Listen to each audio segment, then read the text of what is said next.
ഇതാണ് VU2 EVQ linear ആംപ്ലിഫയറിൻ്റെ printed circuit board. ഒരു 100 വാട്ട് ലീനിയർ ആംപ്ലിഫയറാണിത്.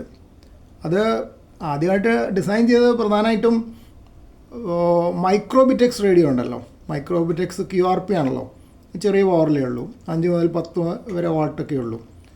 അപ്പോൾ അത് ഉപയോഗിച്ചിട്ട് നമ്മുടെ ആം റേഡിയോ ഓപ്പറേറ്റർമാർക്ക്, അതായത് പ്രധാനമായിട്ട് ബിഗിനേഴ്സിന് വേണ്ടിയിട്ട് ഒരു ലീനിയർ ആംപ്ലിഫയർ ഉണ്ടാക്കുക എന്നുള്ള ഉദ്ദേശത്തിലാണ് VU2 EVQ ഇത് ഉണ്ടാക്കിയത്. ഇതിൻ്റെ പ്രത്യേകത എന്ന് പറഞ്ഞാൽ 40 മീറ്ററാണ് ഫോക്കസ്. 40 മീറ്ററിൽ ഇതിൽ 13.8 വോൾട്ട് കൊടുക്കുകയാണെങ്കിൽ ഏകദേശം 100 വാട്ട് അല്ലെങ്കിൽ അതിന് മേലേക്കോ ഔട്ട്പുട്ട് കിട്ടും. കുറച്ചുകൂടെ കൂടുതൽ വോൾട്ടേജ് കൊടുക്കുകയാണെങ്കിൽ കുറച്ചുകൂടെ കൂടുതൽ കിട്ടും. പക്ഷേ അതിൻ്റെ ആവശ്യമില്ല, 100 വാട്ട് പിന്നെ ധാരാളം മതിയല്ലോ അത്യാവശ്യ കാര്യങ്ങൾക്കൊക്കെ. ലോക്കൽ കോണ്ടാക്ട്സിനൊക്കെ 40 മീറ്റർ അല്ലേ, 40 മീറ്റർ പ്രധാനമായിട്ട് ലോക്കൽ കോണ്ടാക്ട്സിനല്ലേ ഉദ്ദേശിക്കുന്നത്, അതായത് 7 MHz അമേച്വർ റേഡിയോ ബാൻഡ്. അപ്പോൾ ഈ ബോർഡ് വരുമ്പോൾ അതിൽ കുറച്ച് സർഫസ് മൗണ്ട് കോമ്പണൻസ് ഒക്കെ അതിൽ മൗണ്ട് ചെയ്തിട്ട് കാണാം. അത് നമുക്കൊരു സൗകര്യമാണ്, കാരണം ഈ സർഫസ് മൗണ്ട് കോമ്പണൻസ് സോൾഡർ ചെയ്യുന്നത് ഒരു പുതുതായിട്ട് സ്റ്റാർട്ട് ചെയ്യുന്ന ഒരാൾക്ക് അത്ര എളുപ്പമുള്ള കാര്യമില്ല. ഞാൻ കുറച്ച് പണ്ടേ ഹോം ബ്രൂയിങ് തുടങ്ങിയിട്ട് നിർത്തിവെച്ച ആളാണ്. ഇതല്ല, വേറെ കാര്യങ്ങളൊക്കെ ഹോം ബ്രൂ ചെയ്തിരുന്നു. വാൾവ് QR ഒക്കെ പണ്ട് ഹോം ബ്രൂ ചെയ്തിട്ടുണ്ട്. അതൊക്കെ ഒരു 35-40 കൊല്ലം മുമ്പാണ്. അതിന് ശേഷം പിന്നെ ടച്ച് വിട്ടു. അപ്പോൾ അതുകൊണ്ട് അന്നൊന്നും ഈ സർഫസ് മൗണ്ട് കോമ്പണൻസ് ഇല്ല, ത്രൂ ദ ഹോൾ കോമ്പണൻസ് മാത്രമേ ഉള്ളൂ.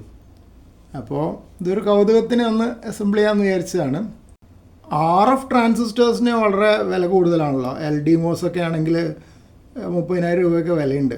പണ്ട് 3,000 രൂപ ഉണ്ടായിരുന്നുള്ളൂ, ഇപ്പോൾ ഭയങ്കര വിലയായി. അതുകൊണ്ട് എക്സ്പെരിമെൻറ്റ് ചെയ്യാൻ പറ്റിയ ഐറ്റമല്ല. അപ്പോൾ ഇതാണെങ്കിൽ ഏത് ബിഗിനറിനും ഒന്ന് എക്സ്പെരിമെൻറ്റ് ചെയ്ത് നോക്കാവുന്ന ഒരു ബോർഡാണ്. കാരണം സ്വിച്ചിങ് ട്രാൻസിസ്റ്ററാണ് അതിൽ പവർ ട്രാൻസിസ്റ്ററായിട്ട് ഉപയോഗിക്കുന്നത്. ഈസിലി അവൈലബിൾ ആണ്, നമ്മുടെ ലോക്കൽ ഇലക്ട്രോണിക് ഷോപ്പിലൊക്കെ കിട്ടും, വലിയ വിലയുമില്ല. അപ്പോൾ 2 അടിച്ചു പോയാലും കുഴപ്പമില്ല. പിന്നെ ഇതിന് കിട്ടാൻ ബുദ്ധിമുട്ടുള്ള ഐറ്റം ആകെ അതിൻ്റെ ടോറോയിഡുകളാണ്. ബാക്കി എല്ലാ കോമ്പണൻസും ലോക്കലി കിട്ടും. ഞാൻ ഇന്ന് തന്നെ പോയിട്ട് കുറേ കോമ്പണൻസ് വാങ്ങിച്ചുകൊണ്ടുവന്നുണ്ട്. ഇതിന് വേണ്ട വൈൻഡ് ചെയ്യാനുള്ള വയറുകളടക്കം എളുപ്പത്തിൽ കിട്ടി. അതായത് 20 SWG എനാമൽഡ് വയർ വേണം, അതൊക്കെ ഞാൻ കാണിച്ചു തരാം. അതൊക്കെ എളുപ്പത്തിൽ കിട്ടി. ഇനിയിപ്പോൾ കിട്ടാനുള്ളത് ടോറോയിഡുകളും പിന്നെ ഒരു കപ്പാസിറ്റർ, ഹൈ വോൾട്ടേജ് കപ്പാസിറ്റർ എനിക്ക് കിട്ടിയിട്ടില്ല. അത് പക്ഷേ കടക്കാർ വരുത്തി തരാമെന്ന് പറഞ്ഞിട്ടുണ്ട്. അപ്പോൾ അതാണ് ഇതിൻ്റെ പ്രത്യേകത. ലോക്കലി അവൈലബിൾ കോമ്പണൻസ് ആണ്. 40 മീറ്ററിൽ ഒരു അത്യാവശ്യം തിരക്കില്ലാത്ത പവർ കിട്ടും. പിന്നെ 20 മീറ്ററിൽ പോകുമ്പോൾ പവർ ഏകദേശം പകുതിയാവും. ഹയർ ബാൻഡിലേക്ക് അത് റെക്കമെൻഡ് ചെയ്തിട്ടുമില്ല. അപ്പോൾ അതിനെപ്പറ്റി ചിന്തിക്കേണ്ട. 20 മീറ്റർ വരെ ഉപയോഗിക്കാമെന്നാണ് പറയുന്നത്, പകുതി പവറിലും. ആദ്യമായിട്ട് തന്നെ ഇത് പവർ ഉള്ളതായതുകൊണ്ട് മോസ്ഫെറ്റിന് നല്ല ഹീറ്റ് സിങ്ക് കൊടുക്കണം. ഞാൻ പോയപ്പോൾ അത്യാവശ്യം വലിയൊരു ഹീറ്റ് സിങ്കാണ് ഞാൻ വാങ്ങിച്ചത്. ഇത്രയൊന്നും വേണ്ടി വരില്ലായിരിക്കും. ഇതിൽ വേണമെങ്കിൽ 4 എണ്ണം മൗണ്ട് ചെയ്യാമെന്നാണ് കണക്ക്, 4 മോസ്ഫെറ്റ്. പക്ഷേ ഇത് പകുതിയായിട്ട് മുറിച്ചിട്ട് 2 എണ്ണത്തിന് വേണേൽ ഉപയോഗിക്കാം. 2 എണ്ണം ഇതിൽ സ്ക്രൂ ചെയ്യുക മോസ്ഫെറ്റുകൾ, പവർ മോസ്ഫെറ്റ്. അതിനുള്ളതാണ് ഹീറ്റ് സിങ്ക്. ഒന്ന് തിരിച്ചും മറിച്ചും വെച്ചിരിക്കണേ 2 വശം കാണാൻ വേണ്ടിയിട്ടാണ്, അതിൻ്റെ പിന്നുകളൊക്കെ കാണാൻ വേണ്ടിയിട്ട്. ഇതാണ് ഹീറ്റ് സിങ്കുമ്പോൾ മൗണ്ട് ചെയ്യേണ്ടത്. അപ്പോൾ അത് ഹീറ്റ് സിങ്കിൽ നിന്ന് ഇൻസുലേറ്റ് ചെയ്യാൻ വേണ്ടിയിട്ടാണ് മൈക്ക ഷീറ്റ്. അതിലൊരു ഹോള് കാണാം. അപ്പോൾ ഇതിനുള്ള ഹോളിൽ കൂടെ ഒരു സ്ക്രൂ ഇട്ടിട്ട് മുറുക്കണം. അപ്പോഴാണ് ഈ മോസ്ഫെറ്റിലുണ്ടാകുന്ന ഹീറ്റ് ഡിസിപ്പേറ്റ് ചെയ്യാൻ പറ്റുന്നത്. അപ്പോൾ അതിനെ ഉപയോഗിക്കാനുള്ള ഒരു ഹീറ്റ് സിങ്ക് കോമ്പൗണ്ടും കൂടി ഉണ്ട്. അത് സിറിഞ്ച് രൂപത്തിലാണ് വരുന്നത്. അത് VU2 EVQ റെക്കമെൻഡ് ചെയ്ത മെത്തേഡ് ഇതാണ്. ഈ തരത്തിലുള്ള ഹീറ്റ് സിങ്ക് കോമ്പൗണ്ട് ഉപയോഗിക്കാനാണ്. വേറെ ഒരു ചെറിയ ഡെപ്പിൽ വരുന്ന ഹീറ്റ് സിങ്ക് കോമ്പൗണ്ടും ഉണ്ട്, അതിൻ്റെ കയ്യിലുണ്ട്. പക്ഷേ ഇതാണ് സർക്യൂട്ടിൽ ബിൽ ഓഫ് പാർട്സിൽ പുള്ളി എഴുതിയിരിക്കുന്നത്. പിന്നെ റെഗുലേറ്റർ IC-കൾ 2 എണ്ണം ഉണ്ടായാൽ, ഒന്ന് 5 വോൾട്ടിൻ്റെ 7805 ഒന്ന് 7812. അപ്പോൾ ആ റെഗുലേറ്റർ IC-കൾക്ക് വേണ്ടി ഞാൻ ഹീറ്റ് സിങ്കും കൂടെ വാങ്ങിച്ചിട്ടുണ്ട്. അതാണ് ഈ കാണുന്നത്. ഇത് രണ്ട് തിരിച്ചു മറിച്ചും വെച്ചാണ് 2 IC-യും ഹീറ്റ് സിങ്കും 2 വശവും കാണാൻ വേണ്ടിയിട്ട്. 2 IC-കളും ഒരുപോലെ തന്നെ ഇരിക്കും. പ്രിൻറ്റഡ് ബോർഡ് വാങ്ങുമ്പോൾ അതിൻ്റെ കൂടെ PDF ഫയലായിട്ട് ഇൻസ്ട്രക്ഷൻസൊക്കെ ഡീറ്റെയിൽ ആയിട്ടുണ്ട്. ഇത് റിലേസ് ആണ്, രണ്ട് സൈഡ് തിരിച്ചു വെച്ചിരിക്കുന്നതാണ് ഞാൻ.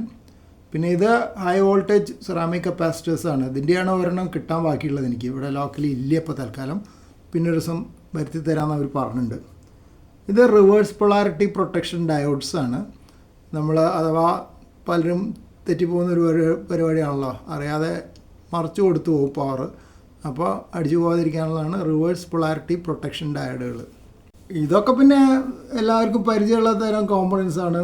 പലതരത്തിലുള്ള റെസിസ്റ്റേഴ്സ്, വാട്ടേജ് കൂടിയത്, വാട്ടേജ് കുറവ്, ഇലക്ട്രോലൈറ്റിക് കപ്പാസിറ്റർ, പിന്നെ ഇത് അവിടെ ഒരു ട്രാൻസിസ്റ്റർ ഉണ്ട്. ഇത് സെർമെറ്റ് പ്രീസെറ്റ് പൊട്ടൻഷ്യോമീറ്ററാണ്. അപ്പോൾ ഇങ്ങനെ കോമൺ ആയിട്ടുള്ള കുറച്ച് കോമ്പണൻസ് ഉണ്ട്. അപ്പോൾ ലീനിയർ ആംപ്ലിഫയറിലെ സർക്യൂട്ടിലെ ട്രാൻസ്ഫോമേഴ്സ് അതൊക്കെ രണ്ട് തരം ടോറോയിഡ് ഉണ്ട്. ബൈനോക്കുലർ ടോറോയിഡും അങ്ങനത്തെ ടോറോയിഡുകളിലൊക്കെ വൈൻഡ് ചെയ്യാൻ വേണ്ടിയിട്ടുള്ള വയേഴ്സ് വാങ്ങിച്ചതാണ്. ഇത് സാധാരണ എനാമൽഡ് കോപ്പർ വയർ. ഇത് സബ്മേഴ്സിബിൾ മോട്ടറിന് ഉപയോഗിക്കുന്ന തരം വയറാണ്. അപ്പോൾ അതിന് പ്രത്യേക കോട്ടിംഗ് ഉണ്ട്, ടെഫ്ലോൺ പോലത്തെ ഒരു മെറ്റീരിയലിൻ്റെ കോട്ടിംഗ് ആണ്. ഇത് രണ്ട് സൈസിലുള്ളതുണ്ട്, അത് വാങ്ങിച്ചിട്ടുണ്ട്. പിന്നെ ഇത് ഈ പോയിൻ്റ് ചെയ്യുന്ന സാധനം ഞാനൊരു സോൾഡറിങ് അയണിൻ്റെ ബിറ്റ് വാങ്ങിച്ചതാണ്. അത് നല്ല പോയിൻറ്റഡ് ആയിട്ടുള്ള ബിറ്റാണ്. അപ്പോൾ സാധാരണ സോൾഡറിങ് അയണിൻ്റെ ബിറ്റ് മാറ്റിയിട്ട് ഈ ബിറ്റ് വെച്ചാൽ കുറച്ചുകൂടെ പോയിൻറ്റഡ് ആയിട്ട് സോൾഡർ ചെയ്യാൻ പറ്റും.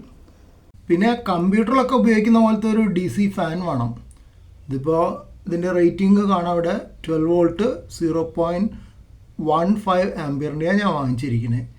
ഇത് ആ പവർ ആംപ്ലിഫയർ സ്റ്റേജിൻ്റെ മുകളിൽ മൗണ്ട് ചെയ്യണം, കാറ്റ് നേരിട്ടിട്ട് ആ പവർ ട്രാൻസിസ്റ്റേഴ്സിനെ കൂൾ ചെയ്യാൻ വേണ്ടിയിട്ട്.